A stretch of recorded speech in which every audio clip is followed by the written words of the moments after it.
I always went into the woods as a child. It was around the evening, about 7 o'clock, and it was cold outside, normal for late fall. I was just standing on my porch, looking at the woods. My family had moved here a few years back. The house was brick, had 2 floors and 5 bedrooms. My bedroom was upstairs, and my parents lived downstairs. This area is not that far from civilization. It was only a few blocks away from a city. I actually loved the nature around these woods. I found it very calm and relaxing. I always liked these woods for their serene wilderness and vast amount of trees. The trees spanned at least 1 mile. I looked around and saw an abandoned lumberjack camp. No one was there, only machines. The machines stood around one single object, a chainsaw. The camp felt so desolate and old. The wood seemed to have rotten over time, and the machines rusted a bit. It's probably been years since this place was last used. I kept my distance, however, and hugged a nearby tree. I surely didn't know what to expect. If I took one more step, I surely would have fallen down the hill and broken one of my legs. I looked around the entire camp. 3 cabins, machines around a chainsaw, a tractor, and wooden logs with axes on them, all behind the cabins for shipment. It was starting to get dark, so I went back to my house, which was nearby. I decided to search it the next day, probably to see what happened. I had told my mom what was down there, and she told me, "Honey, whatever you do, don't touch anything down there, and don't go down there without supervision. Your father will show you around tomorrow." I replied, "Okay, Mommy." After dinner, I went up to my bedroom and put on my pajamas and went to sleep. The next day, me and my dad went down to the camp area in the woods. We found our way down and took a look around. Still, no one was there. My dad and I looked around the cabins, looked at the old rotten wood, the rusted axes, and the tractor. The last thing we saw was the circle of machinery around the chainsaw. My dad remarked, "Huh. Whoever these guys were, they surely left this place in a hurry." That's when it caught my eyes. A broken piece of machinery, a wood chipper to be exact, that was rusted more than the others. In fact, I would say it had been basically torn apart and disassembled in a quick fashion. It stood resiliently, and it seemed to tell a story that the other machines just couldn't. Right next to it was a buzzsaw that didn't have its blade. Eventually, my dad and I went up the hill, and he told me, "Honey, stay near the house and be safe. I don't want you going down there without an adult, okay?" I replied, "Yes, Daddy." As my father went back to our house, I decided to go back to a stump of a cut-off tree and sit down. I closed my eyes, breathing in the fresh air, listening to the trees waving and the birds chirping. The birds sang such a lovely song, and the trees sounded like a symphony to fit with the chorus of birds. Suddenly the chirping ceased, and I opened my eyes quickly. I must have fallen asleep, as it was getting dark outside. Very dark. The moon was rising, and the stars were about to come out, so I decided to go to my house. I went to my left, where my house was. The lights were off. Weird, I thought to myself. Mommy and Daddy usually leave the lights on. I quickly ran to my house. The door was open. I grabbed the emergency flashlight, turned it on, and walked into the house. The old wooden boards were creaking, so I had to go to the newer wooden floors. I looked around the house, not seeing my parents. I then heard a clang come from the kitchen. I ran in the opposite direction in fright, knowing someone might be in our house. I started hearing revving. 1, 2, 3. On the 4th, I knew what was revving. It was a chainsaw. I headed into my closet, hoping whoever was in my house wouldn't find me. The sound of the chainsaw started getting closer as I heard the stair boards creak and the sounds of footsteps come closer. I looked at the door, That's the first thing that was opened. A silhouette was coming into the room. It was a tall, built man holding a chainsaw. His hair seemed to go around at random. He must have had bandages or something on his head. Finally, I saw his eyes. His bloodshot eyes. They glowed in the dark room and seemed to stare at me. He just walked calmly into my room, looking around, the floor creaking. He seemed to be holding something in his left hand. It was my mother. I started to freak out, but for some reason I couldn't scream. I was tearing up at the sight of it. I backed into the closet, but it must have caught his attention. Soon the man found me and laughed as he was about to swing his chainsaw down at me. I woke up in a flash, screaming! I was still on the stump, so I must have fallen asleep into a nightmare. It was evening now, and I ran to my house. I ran inside, slammed the door, and ran upstairs. My mom asked, "What's wrong, honey?" I didn't reply. Day to day, I stayed in my house and never went into the woods. I knew that someone or something was out there, just waiting for me to slip up once in the woods. I avoided it whenever I could, and most of the time, I would rather be in the city with civilization, with police. Over time, however, I started to forget what my nightmare was, and what was scary about the woods. Eventually, I coped with the realization that no one was in those woods. Around 2 years later, when I was now 13, my dad asked, "You want to go to the lumber camp again?" I said, "Yes, I'd like to see it." We grabbed our jackets and went into the woods once more. It was a very cold December afternoon, so we decided to make the trip quick. It was about 10 minutes until we finally got to the camp. It seemed to get warmer every step we took. It was in ruins now. The cabins were crushed by the trees, and the machinery was toppled over. All of the machines and buildings corroded over time, and thus they looked terrible. However, there was one thing missing, and it was the chainsaw. I told my dad that we had to go, and he agreed, telling me, "You must not like this place then." Hours after we got home, I closed my eyes, opened the window, and listened to the trees again. When I opened them, though, it was completely dark. I could barely see a thing. This time I made sure I wasn't dreaming, so I hit myself. Nothing. Now I knew I wasn't in a dream, so I made sure to grab the flashlight on my dresser and turn it on. I asked for my parents. "Mom?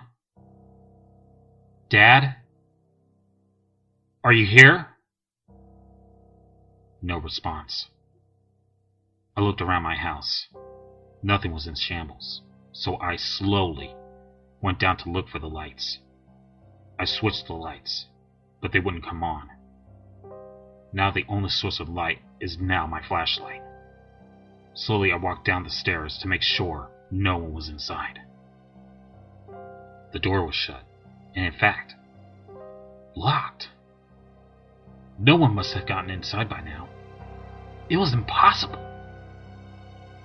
I went to my parents' room, but they weren't there at all. I asked again, "Mom? Dad? Please answer me." Soon I heard my mom's voice. "Anna." It was outside, in the woods. The voice repeated, "Anna, please, honey, come back to me." My head told me not to go, but my body let itself out the door. I made sure to grab a hatchet should anything try to get me. My eyes saw as the woods, covered in thick fog, came ever so closer to me, or as I came closer to the woods. I kept going towards the verse of my mom, hoping that I'd see her. I looked around the woods until I bumped into something. My flashlight had went out at the time, so I felt the object. It was something gooey and bumpy, so I went left.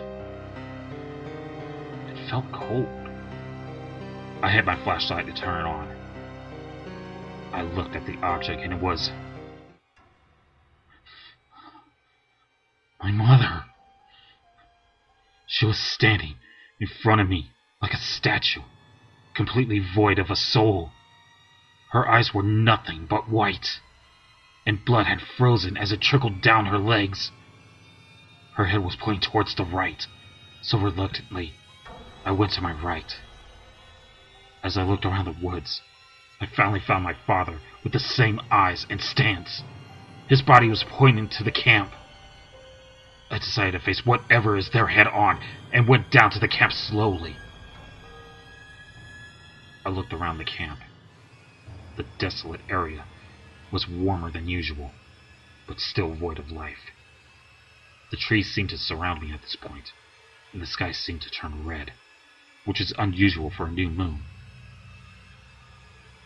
I couldn't find anything, and asked myself, did my dad lead me to nothing significant? I turned around and ran to my house as maniacal laughter broke the silence. Fear went through my entire body at this point, so I sprinted to my house. As I stopped to catch my breath, I heard a voice from behind me. Erna, it said in a cold, raspy voice. A sudden burst of fear came into me as I started to run once more. As I was running, I heard trees snapping down and falling. I didn't even know where my father was, but I dared not to look back. I even skipped my mother as I ran back to the house. I was tearing up as I ran back in, shutting the door, locking it, closing the shutters on the windows, and locking the windows. I walked back slowly, as I hoped that nothing would get me. It was silent. No noise. Nothing. Then I heard a rev again. The same one from my dream. 1, 2, 3, 4. Soon, I heard the door bump. Then it was bashed and smashed. I ran up the stairs and into my room, in my closet. I heard a chainsaw completely saw through something, most likely the door. My fear was heightened. I was seemingly defenseless against the chainsaw, even with the hatchet. So I turned off my flashlight. The person was walking up the stairs. I heard my mother's voice. Anna. Then my dad's. Anna. I heard the voices of many people I have met in my life. But how could someone imitate those voices? It's almost impossible. I was shaken as the man slowly opened my door. The chainsaw pointed at first, then arms, then the rest of the body. The man didn't look like he was in my dream. No, he was worse. His chest had a large gash, and his arms had 3 cuts on each side, mirroring each other. His pants were ragged blue with what appeared to be blood splatters. His bloodshot eyes, however, were the same soul-piercing eyes I saw 2 years ago in my nightmare. I did my best not to scream as he came near the closet, his bloodshot eyes looking into it with such content. He left out of my room, as if he didn't see me. He dropped something out of his pocket, but left as if he didn't mind. After 15 minutes, all went silent as I started to cry once more. And after 30 more minutes, the lights came back on. I looked around to see if the man was still in my house. Cautiously and slowly, he wasn't anywhere near my house. I breathed a sigh of relief. The man was gone. Suddenly I remembered what he had dropped and picked it up. It was a picture of many guys from the same camp. There was also a name, Jonathan MacLeod, and an arrow pointing to the third person from the right. He held a chainsaw, the same one that bloodshot man held. I managed to get on the family computer and search up Jonathan MacLeod. What came up was a news article stating there was an accident that critically injured a man, Jonathan MacLeod.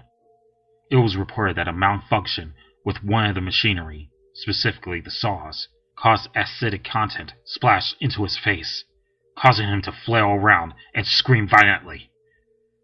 The machinery had then exploded, causing one of the blades to cut into his face, slitting his wide-open mouth. How he managed to survive, though, was because of his hands. They caught the blade before it could cut through his head. He was then rushed to the hospital and was treated in the emergency room. Within a couple of hours, his vital signs ceased. Then he was deemed deceased.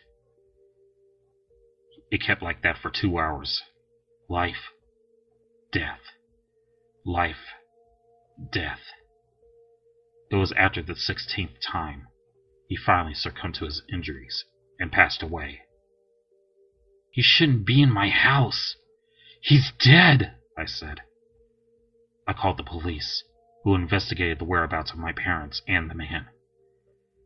They came back with only my mother, who was an empty shell of her former self. It seems that she ceased to be cautious. My father, however, was nowhere to be found. Neither was the man. About 10 years later, I had moved into a new house with my daughter, Margaret. I made sure that we had moved far, far away from those woods and that man. My house was nowhere near dense amounts of trees. It was a brick house, this time with 1 floor for a family. My mother was brought into the hospital for the time being. Sometimes, however, I still hear a rev of a chainsaw, my mother's unconscious voice, or the man's raspy, chilling voice. And sometimes I still see the man in my dreams. His bloodshot eyes were the last I see in them, all the time. My daughter runs into my room at times, telling me that there's a scary man in her dreams. Today now, I went to sleep. The dream was distorted, moving left and right, up and down, in a slithering motion. A white fog appeared, and slowly, the man comes closer and closer. I didn't move. I couldn't. And as he came to my face, he told me one phrase.